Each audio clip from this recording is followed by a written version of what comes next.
Scott is just coming.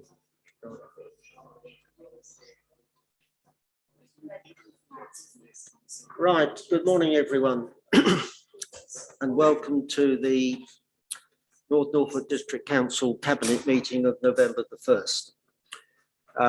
I will be chairing the meeting today because the leader of the council, Sarah Budikova, has recently suffered a family bereavement with the passing away of her father on Friday morning. So she cannot be with us today. So that is why I'm chairing it.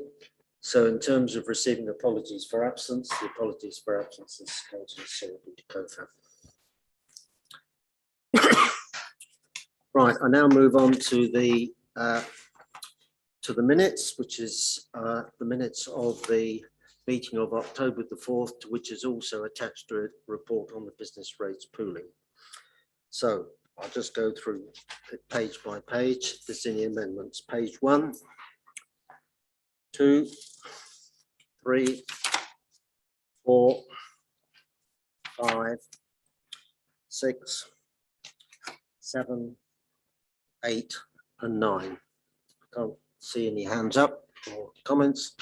Right, can I have somebody to move the accuracy of those minutes along with the attached business rates pooling paper? Right. Andy Fitztillett, Councillor Fitztillett to move. Do I have a seconder?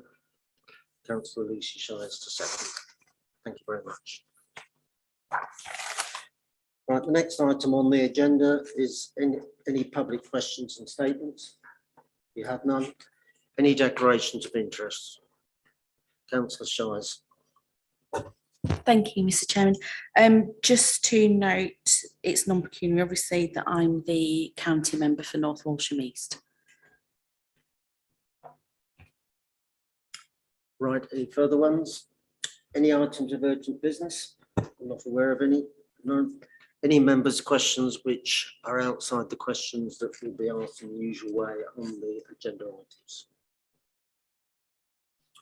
No. Right, item 7, recommendations from Planning Policy and Built Heritage Working Party. Councillor Toy.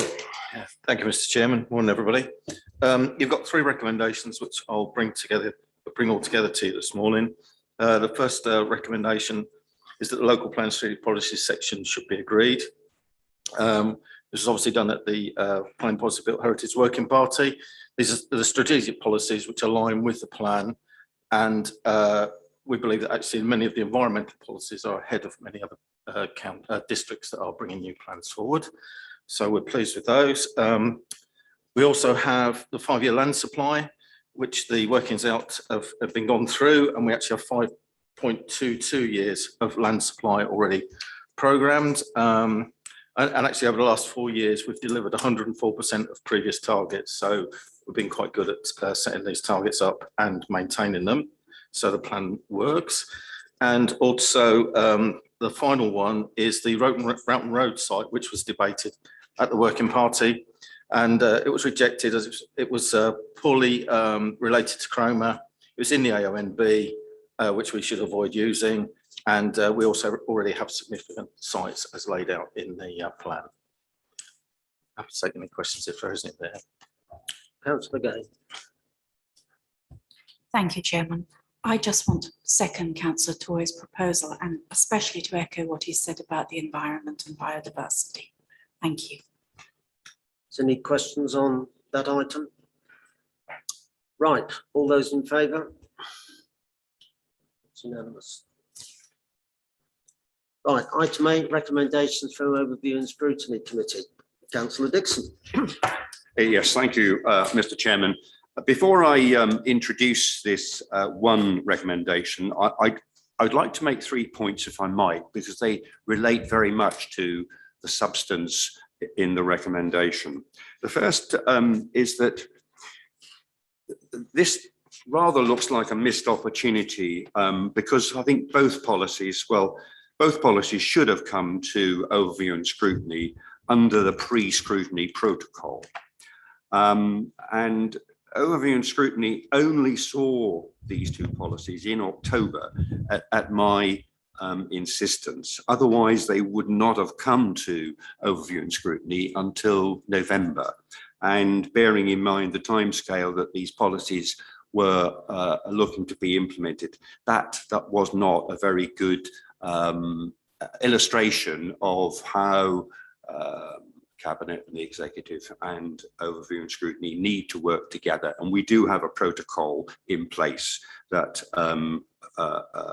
tries to bring policy development to overview and scrutiny at that pre-scrutiny and developmental stage. The second point is that overview and scrutiny wasn't able to give this as much time as it deserved, and it would have had more time had it have come to pre-scrutiny, and would have had a greater, what I would call value-added content. My third point is that there's further work to be done to explore both private sector and shared ownership potential. And there's concern that too much reliance is placed on affordable social rent when the housing objective generally requires a broader multi-source approach. So that brings me on then to the formal recommendation. And that recommendation is to Cabinet that CLT and the housing portfolio offices investigate what more can be done with private landlords to support and retain privately rented accommodation across the district. And there's one more that I would like to give you as an invitation, because I can't present it to you as a recommendation because that was not agreed at the meeting. But I would invite Cabinet to task offices to do further work to clarify the apparent contradiction over shared ownership conversion to affordable rent. There's concern that there's untapped potential here that has been overlooked and needs to be explored.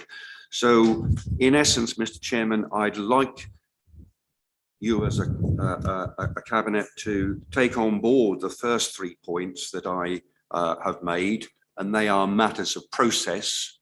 But the 2 recommendations, or 1 recommendation and 1 invitation that I draw to your attention, are very much constructively inspired and will and are capable of adding further value to these 2 policies. So with that, Mr. Chairman, I will close my presentation to you. Thank you.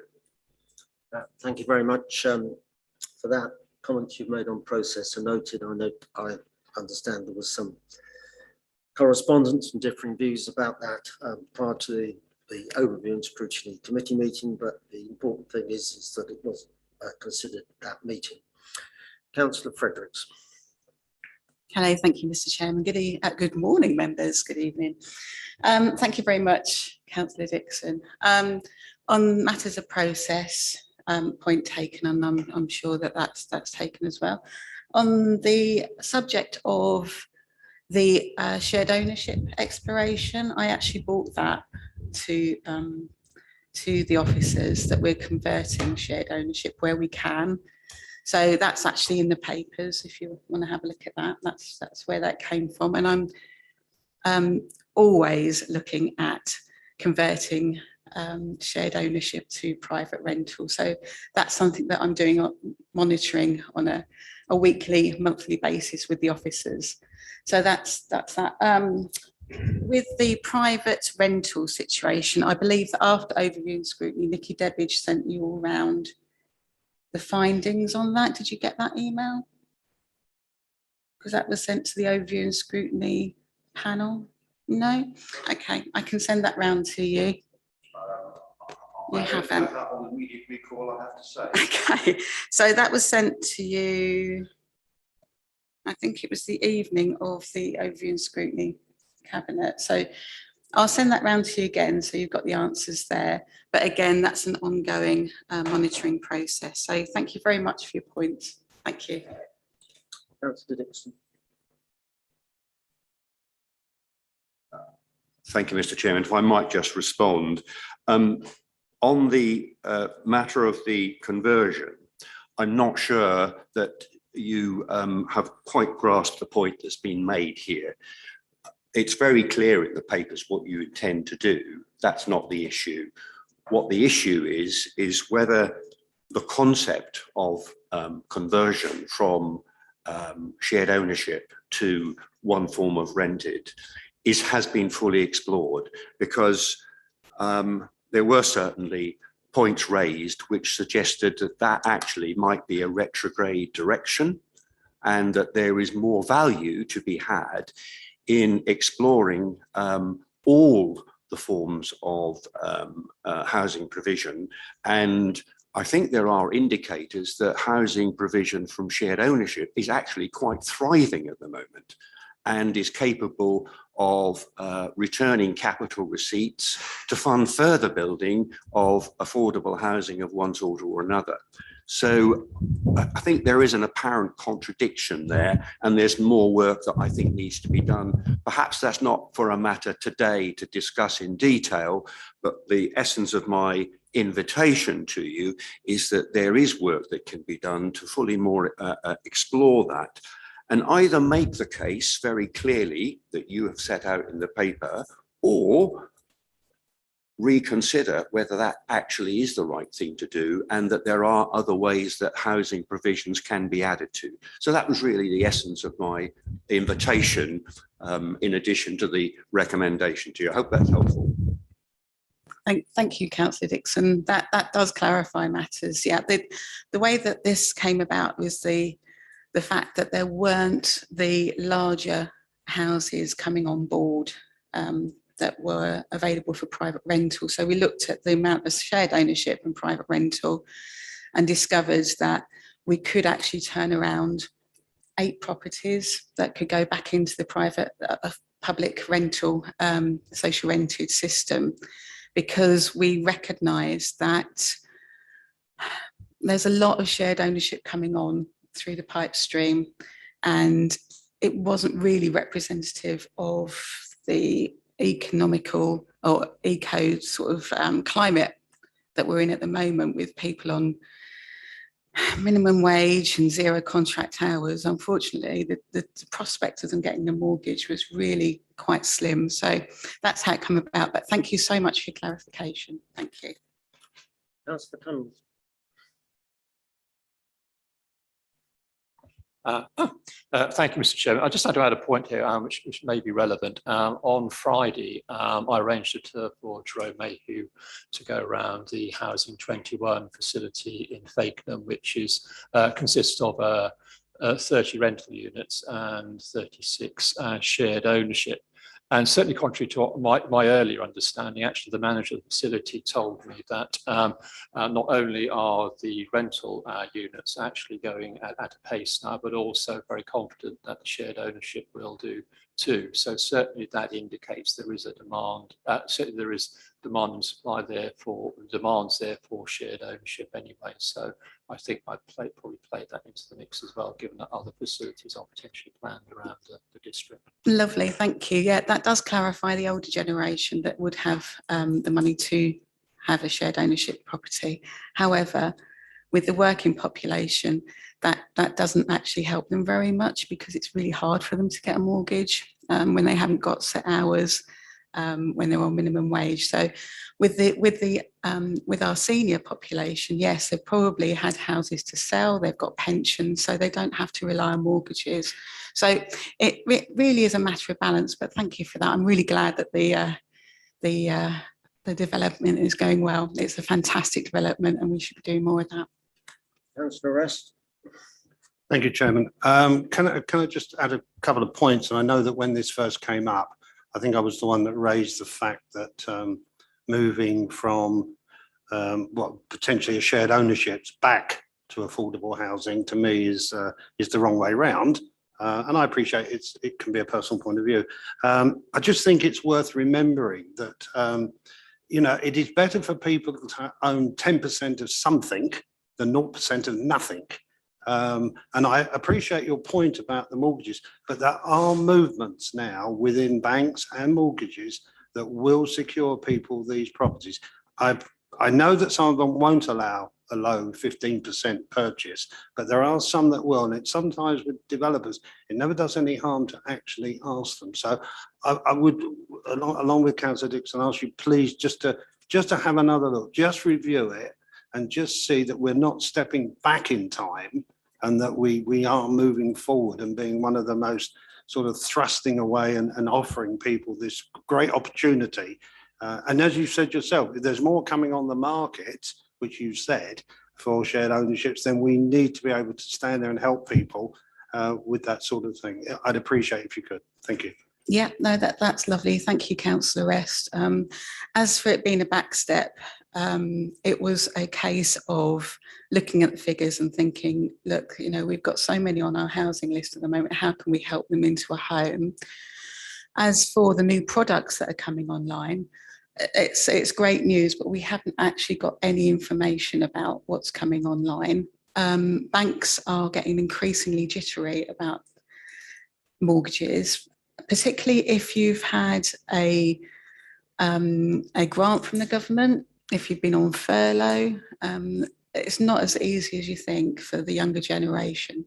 So yes, I really think that we can look at the new products, and we are. As soon as we can get some information from the government about what they're intending to do, then let's push forward, because we want more than anything that for people to be in a safe house that's economical to run, where they can thrive and grow.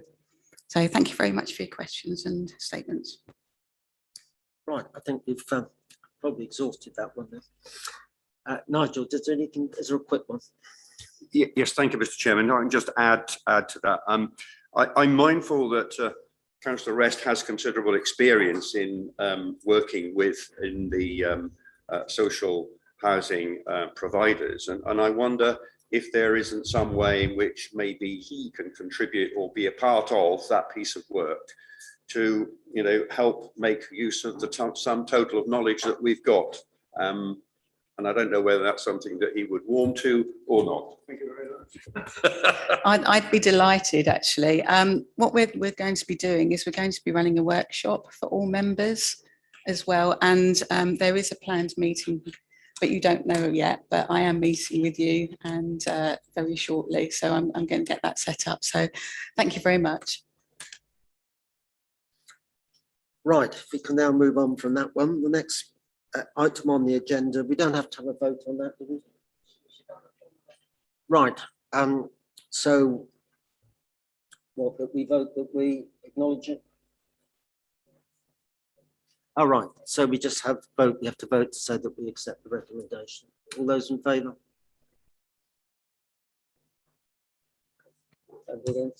Did you want to move for somebody to propose and second it?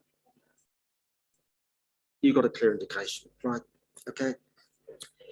Right, budget and monitoring report. This is for the period for the first 6 months of this financial year up until the end of September 2021. The Cabinet today is asked to note the contents of the report and the current position, that £40,000 is released from the Investor Save Reserve to fund the purchase and implementation of the Planning Section 106 software, which I think for those of us that struggled with Section 106 contributions over the years, the fact that this can be readily available is a very welcome sign. And that £150,000 is released from the Capital Receipts Reserve to fund the new financial management system for purchase and implementation. I'll just make a few introductory comments, and then Duncan, if you've got anything further you wish to add, or Lucy's here as well, isn't she? Right, fine. I suppose when looking at this report, I mean, the pleasing thing is that in terms of where we see ourselves at the moment, the books are balanced, that we're projecting a very small underspend, but in terms of where we are, we expect to have a expenditure will actually match income at the end of this financial year. I think it's very interesting that Serco don't seem to be able to invoice us at the moment. That's making our bank balances very healthy. Clearly, parking income and the planning application and building control income is up above what was being forecast. And I think for those of us who've been aware of the number of people visiting Norfolk this summer, the fact that parking income is above what we were forecasting is to be expected. Trade waste is slightly down, but nevertheless, that is now picking up. I think it is good news that at the moment, we're not having to engage in any long-term borrowing. We're actually able to fund the outstanding, the final works on the reef swimming pool and leisure centre in Sheringham without having to actually borrow.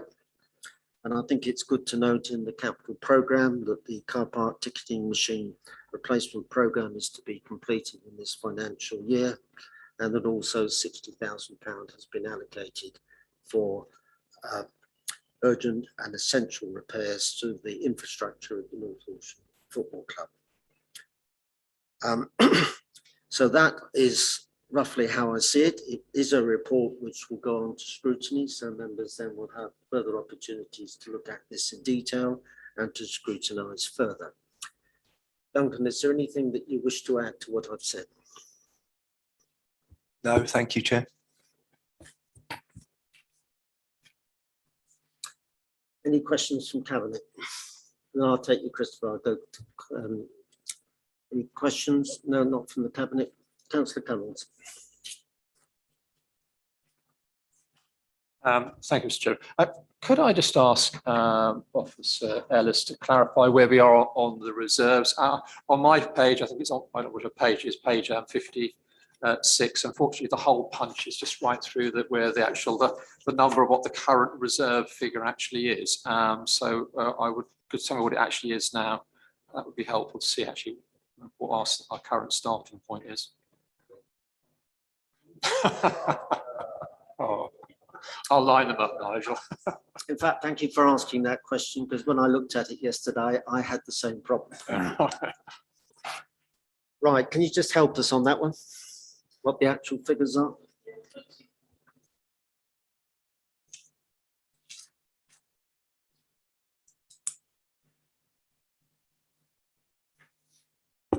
Thank you. So the balance, that's the balance forecast for the 1st of the 4th, 2023. It's 18 million. So that figure you're missing there is 17,988,379, but it's 18 million effectively. Thank you. And the other one is the balance of the 1st of the 4th, 21. So that's 29 million. So it's 28.8 million. And that's the balance as at the 1st of April, 2021. So that did include some significant balances in terms of business rates, and that was a timing issue. So we had to put it into the reserve as part of the transactions at year end, and it then went out of the reserve. So that's on page 55. You'll see that the balance on the business rates reserves is 10 million, but you'll see a reduction of 6 million in the year, and that was an accounting entry that we had to make. So that balance as at the 1st of April 2021 does look artificially high. If you look at the forecast balance for the end of the financial year, that drops by 10 million down to 18 million, and the majority of that movement is because of the business rates reserve. Thank you. Right, yes, next question. Have you inquired as to why you haven't had invoices from Serco? Does it worry you? Yes, we have. Councillor Lloyd, can you answer that one? Yes, we have. That is the answer to that.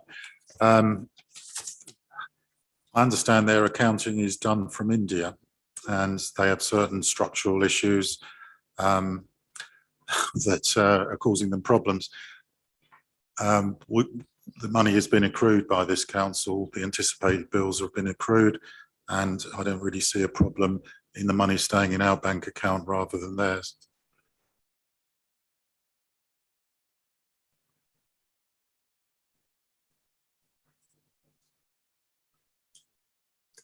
Yes, Steve. Councillor Lloyd is right. We've also been discussing it, and this isn't unique to North Norfolk. This is a position with Serco across the contract, which obviously is three authorities, ourselves, Breckland and Kings Lynn. We've also been discussing with them figures on which they base their monthly billing. There's been some I wouldn't call it disagreement. There's been some discussion on their financial model and the basis on which they were intending to bill, which the authorities have not recognised in terms of the way in which the model was built or their bid was built.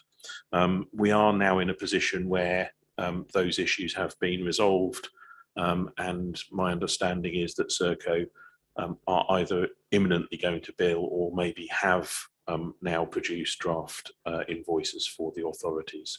So it is being resolved. If I'm honest, I think most companies would be invoicing promptly. Clearly, Serco, in terms of their size, have been able to carry that level of cost on their balance sheet. But from our point of view, obviously, it's not helpful for us to start accruing bills, but as Councillor Lloyd has said, it's not a position that is uncomfortable because that money would have been going out anyway. It's just it would have been more beneficial if interest rates, etc., would have been more favourable, so that we could have had the money in our bank. But I think that's the point. It's better in our bank, I suppose, for a while than in someone else's. But it is now being resolved. Thank you. That might be a question for the scrutiny committee to get an update on that position when you look at this report in a fortnight's time, or 10 days' time. Any further questions? Right, well, I move the recommendations in that report. Do I have a seconder, please? Councillor Toy. Right, all those in favour? Right, that's unanimous. Right. We now move on to the next item on the agenda, which is item 10, which is the corporate plan. So here, Cabinet is asked to review and comment on the progress made and agree the objectives moving forward that we wish to focus on.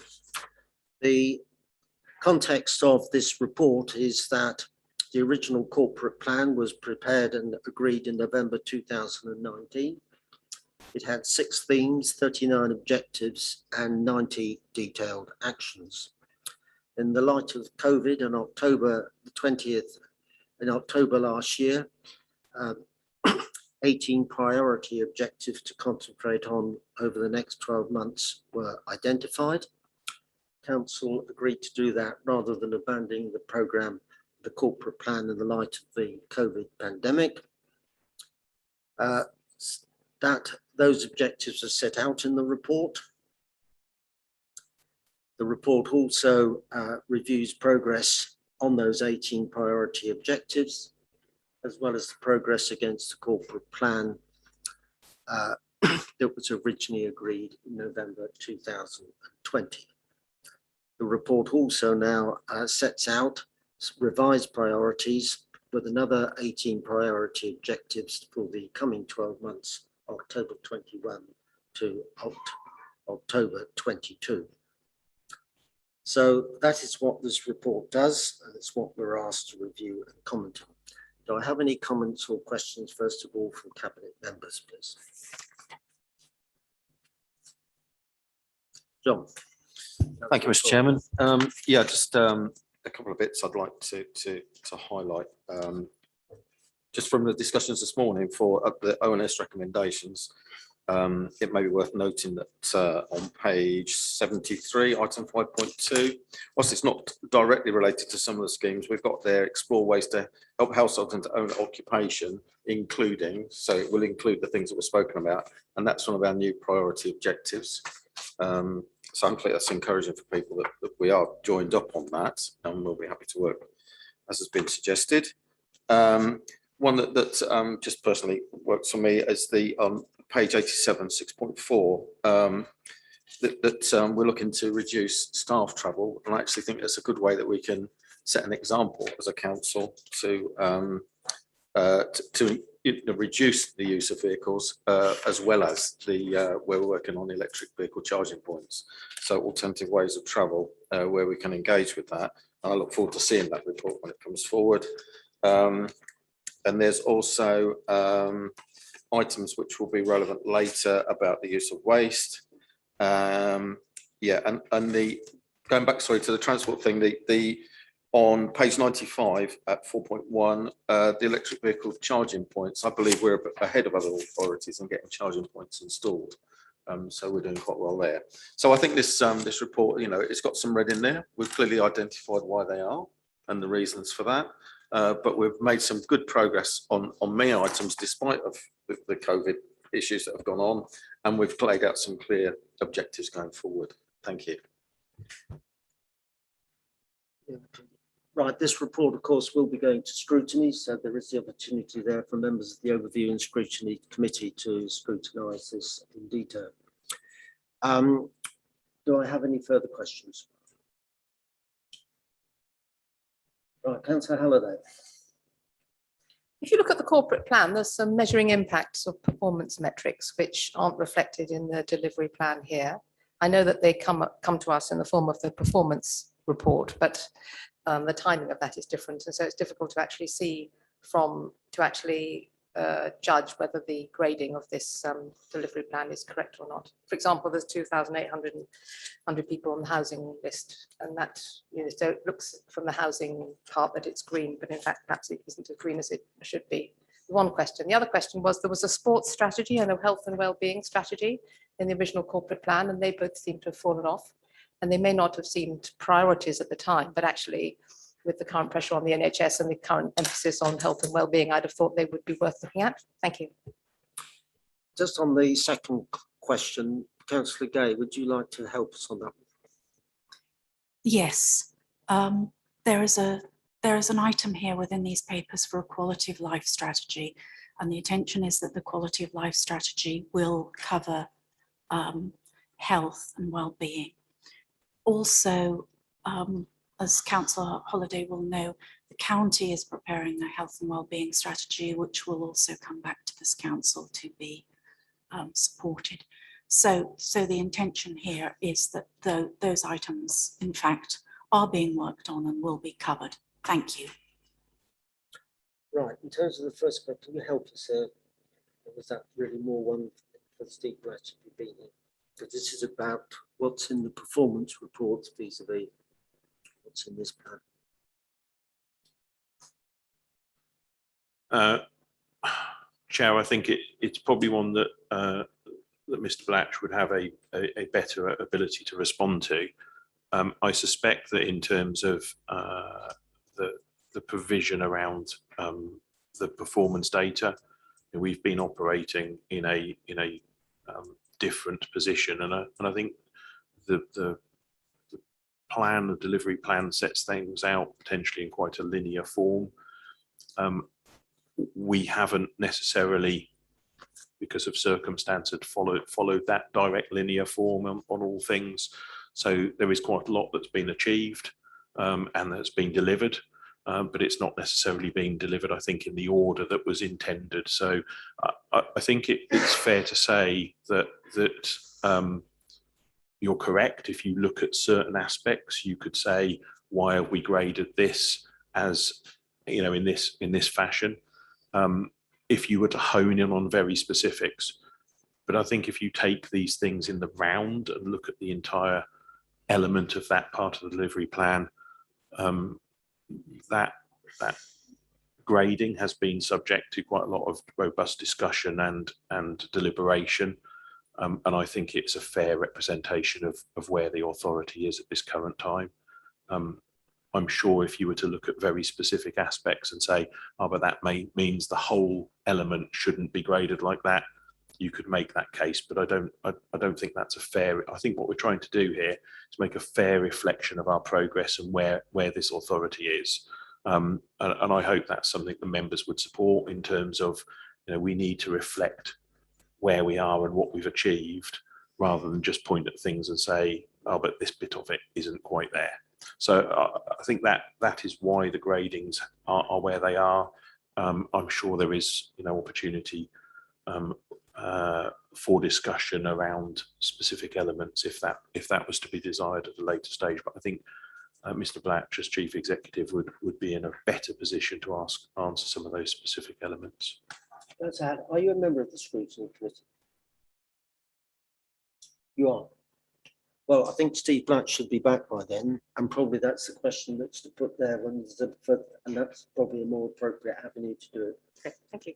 Because we would like to be able to give you a proper answer. Right. Yeah, Councillor Cummings.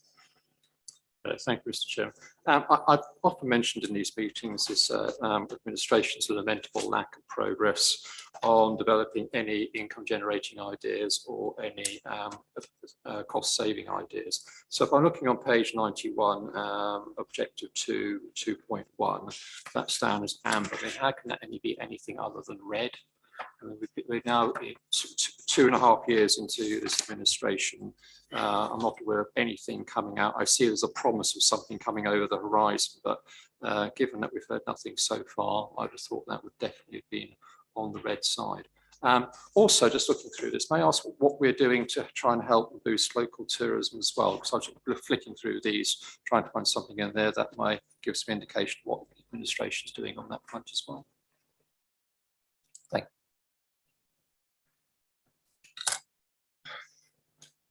Well, in terms of income generation, the biggest challenge that that this council has faced in trying to implement its corporate plan is that in the budget of this year in March, the government stated that they did not expect local authorities to be investing in projects for income growth. So, for example, buying industrial units in order to generate income growth is no longer possible in the context of that you cannot use funds from the Public Works Loan Board to do it, and you cannot either, if you've got it in your capital programme, then you won't be able to borrow money from the Public Works Loan Board if you've got any item in the capital programme which is for income growth. So that's presented a real challenge for us. And it was not one that I was expecting. I have, by the way, some sympathy for the government why they've done that, because there are certain authorities, I think Spelthorne is one of them, it's one that comes to mind, that has borrowed something like £1 billion, an authority which is not in about the same size of us. And clearly the Treasury is getting worried about the sheer size of borrowing. But it does mean that what you can do to generate income growth by borrowing money or using your capital programme to invest in income growth is a challenge. In terms of savings, the whole point of the zero budgeting exercise, which we're working through, is to have a much crisper and clearer view about what the operations of this council are costing us, whether those operations are geared towards our corporate priorities, and if they are not, why should we be doing them, and can we do things better? Because for me personally, we are spending public money, and I don't like to see public money being wasted. It needs to be tight and focused to what we want. So I would have thought that in the particular item you referred to, that is a fair reflection of where we are. Now, in relation to boosting local tourism, Councillor Kershaw. Thank you, Chair. Obviously, we have been in touch with a vast number of businesses through the last 18 months, helping them, looking at them, trying to get them through what was a rescue phase. We're now in the recovery phase. We have extended our relationship with Visit North Norfolk, who are actively working and putting out daily reports on opportunities. We've had more videos made to widen and lengthen the season.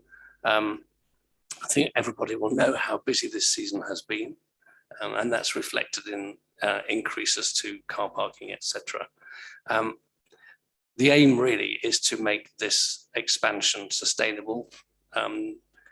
We have had quite a few new restaurants and facilities open.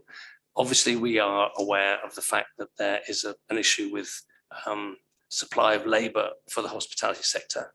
And this is part of what the BRRG grant, which is now, the first panel is now sat to help get these businesses through and help grow them for the next season.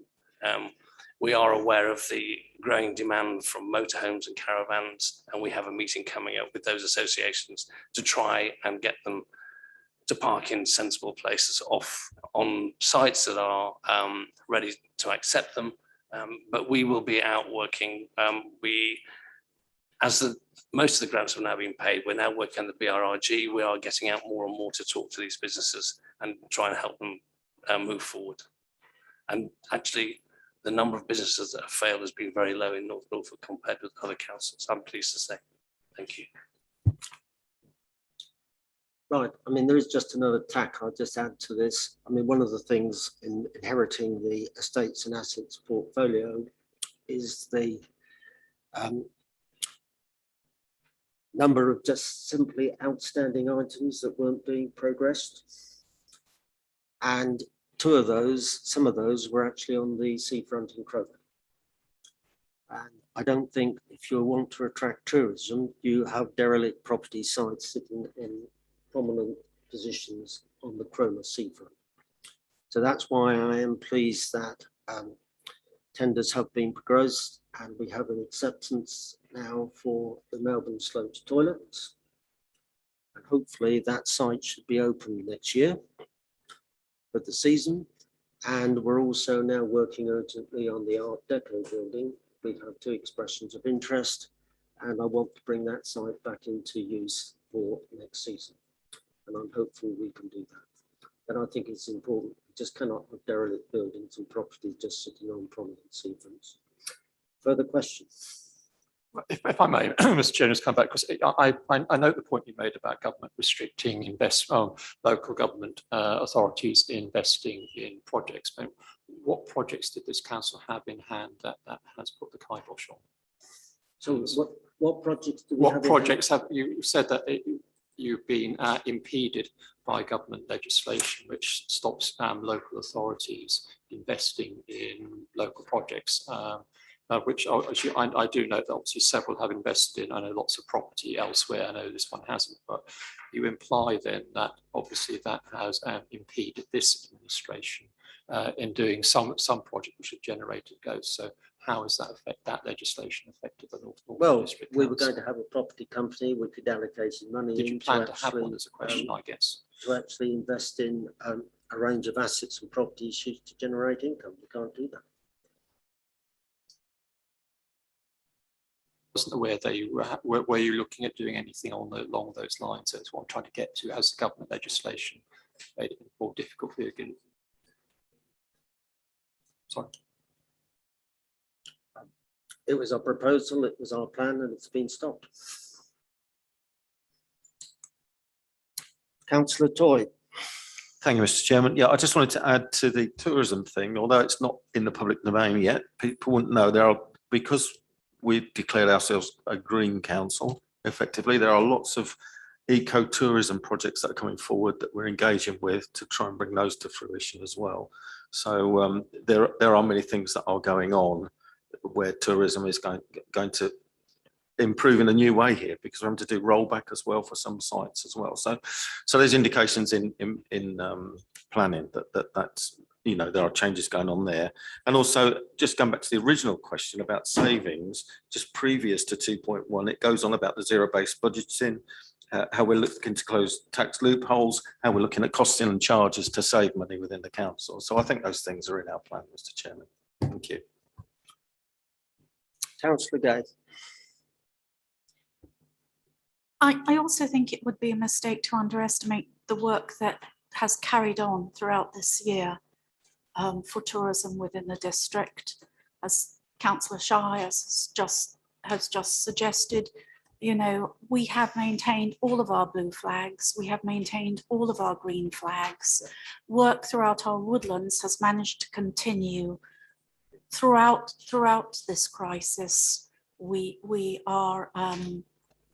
have maintained our support for Sheringham Little Theatre.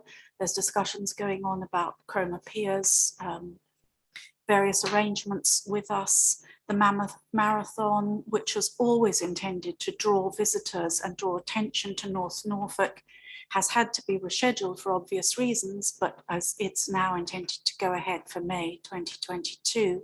So I think it would be a shame to lose sight of the work that has continued to be done throughout this last year and a half. Thank you, Chairman. Right, thank you very much. This will go back to scrutiny, Chairman. Councillor Dixon, you can have another go. Yes, Councillor Tillett, and then I'll try and draw this to a close. Thank you, Mr. Chairman. Good morning, everybody. Listening to the discussion this morning, I've made a few notes, which, in addition to what I was originally going to say, by the emphasis of this council on protecting and enhancing our environment, it has actually become one of the very near top tourist destinations in the country. That in turn has produced us with several challenges, particularly with home working, homeschooling, etc. But I think this council needs to be congratulated for carrying on as best they could. I'm also particularly pleased that we are paying attention to global warming. I cannot have a little boast, Mr. Chairman. Yes, by all means. Because if you look at page, 84, 85, my particular objective is to continue to take a lead role nationally in coastal management initiatives, recognising our position as a frontline authority in meeting the challenge of rising sea levels. Now, this is particularly important with this week as what's going on in Glasgow, but I'm not very confident about the outcome of that. But my pages are all green and I'm very proud of them. And as such, I would like to second your proposal. Thank you very much for that. And you, by all means, you can indulge a little bit of boasting. The Prime Minister is doing a lot of that at the moment in Glasgow.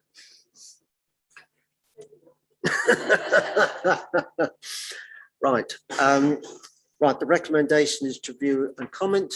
Can I have? I've got a seconder. Who proposed this? John did. Right. All those in favour? Right. Thank you very much, members. Move on to the next item. Right, North Walsham Town Centre placemaking proposals. Councillor Kershaw. Thank you, Chair. I bring this paper before you as a marker and also to take forward the proposed TRO consultation coming forward. I would like to start. I'd like to make 3 amendments to the recommendations. On page 104, the agreement to the potential use of the New Road car park as a bus interchange. I'd like to add a section rather than the whole New Road car park. All the parking for the community centre and the library will not be affected, and there will still be car parking available on that car park. And I didn't want that to be misleading. And then on the agree in principle to the permanent designation of 8 spaces at Banklow car park. I should also like to add this, that we are keeping the disabled parking actually in the Market Square. This is not a pedestrianisation project. This is to make it more pedestrian friendly. I just want to reassure people that the disabled car parking will be kept in Marketplace. Thank you. I would like to go on to go forward with this, in that this has been a very consultative document. We've had agreement with the Town Council, with Regenerate North Walsham, and we have consulted across the board over the last 18 months You see on page 106, there is a list of consultations and consultees. And as ever with something that this is so complicated, there have been objections, but it has been pleasing to see that the objections have diminished over the consultation period, and most, if not all, now of the businesses are coming on side as they realise what the proposals are intending to do. The main aim with this proposal is to make North Walsham a better place. The key thing here is the proposed traffic regulation orders that we need to move forward on. We are aware of the time these take to do, which is why we're pushing forward with this. I think the papers in here from Norfolk County Council are the original proposal. I think it's right for me to point out at this stage that as a result of consultation, there have been comments made in terms of deliveries during the working day. It could be read from this that there will be a blanket ban from 10 AM to 4 PM. The idea is to stop heavy goods vehicles and large traffic going through at all times. We will take into account the comments we've had from business in terms of delivery and delivery times and schedules. I have to say that the consultants we've engaged have been absolutely first rate in the placemaking parts of this facility. And the other thing I should mention, which is not part of the HAS program, but is coming out of the HAS, is the need for new toilets in North Walsham. We have a situation where New Road can't be modified because of the site, and toilets in Vicarage Street are past their sell-by date, they're falling apart. So it is our intention to replace toilets in North Walsham with a changing places, not as part of the HAS, but as an adjunct to this project. I'm happy to take any questions, and Associate Director is here if you need any more details. Thank you. Councillor Gay. Thank you, Chairman. I'd just like to thank Councillor Kershaw and add a little emphasis to what he has just said, because on page 115, the legend for the map does read point number 1, remove all through traffic from the marketplace.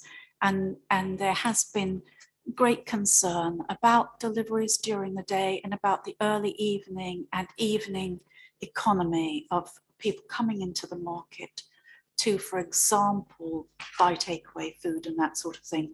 So I wouldn't want to think that those concerns were neglected in the final, in what emerges finally. Thank you. Thank you, Councillor. Again, those are part of the consultations that have come through that we are taking note of. Thank you. Right. Rob, you're here. Is anything you wish to add at this stage? I appreciate you've been away, so you.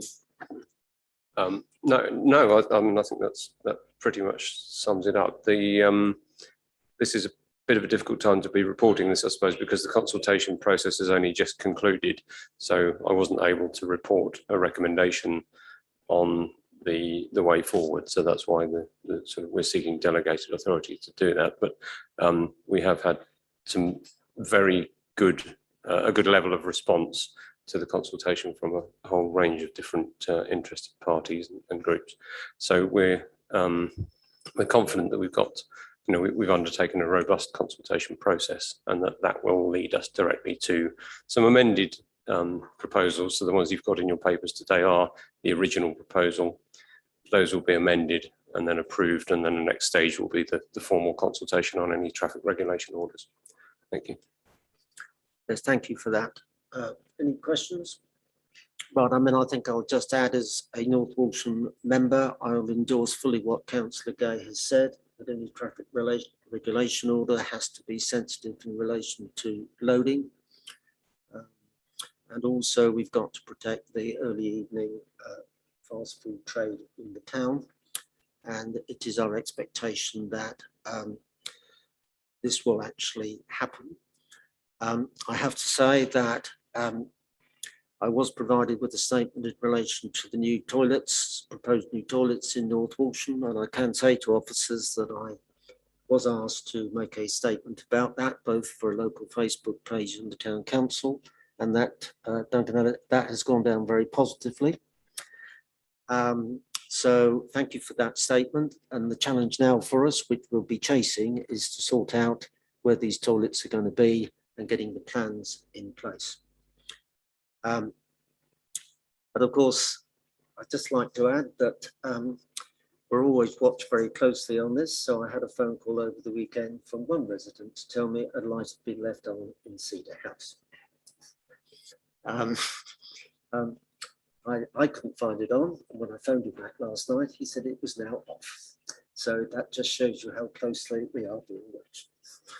Right, on that basis then, and of course there are regular reports that go to scrutiny on this. So the scrutiny committee chairman will be kept updated. So on that point, can I therefore the recommendations that it's been proposed by Councillor Kershaw, these recommendations, seconded by Councillor Gay. Can I have all those members in favour?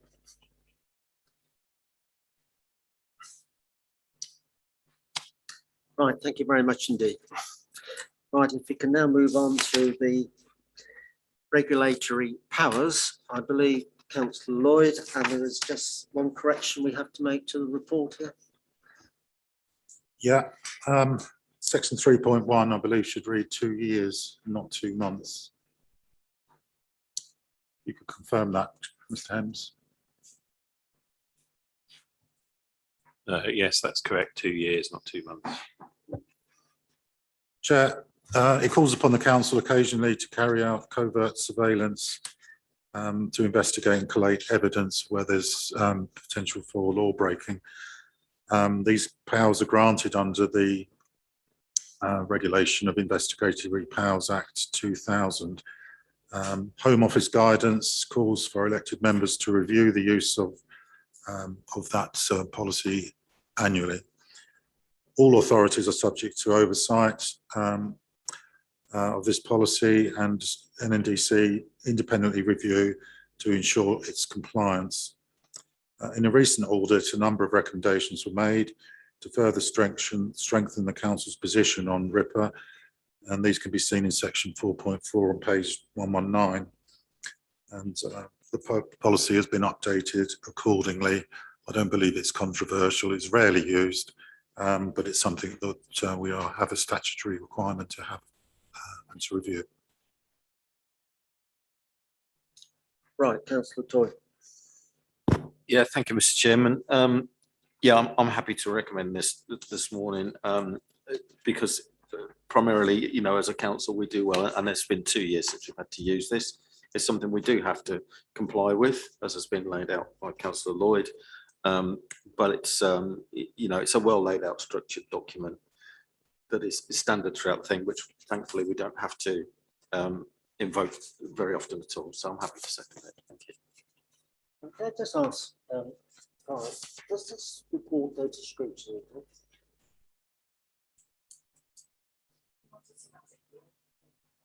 Right, it just seems to me it's something, I mean, nothing's happened very much in this area, Nigel, but it does seem to me that this can be a sensitive area, so that's a matter for you and your committee to consider, but I don't see any reason or that I don't have a problem if you wanted to look at this and keep it under review. We'll give consideration to that, Mr. Chairman, in due course. Right. Right, so can I have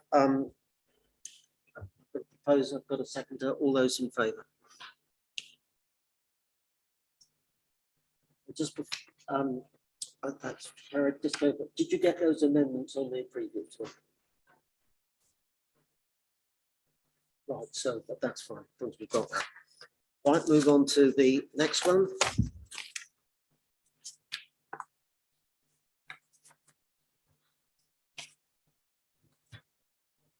That's what I'm looking at. So we're now moving into private business. I have to ask, I have to get that agreed. I don't think there's any members of the public here. Propose, seconded. Right, so let's agree that we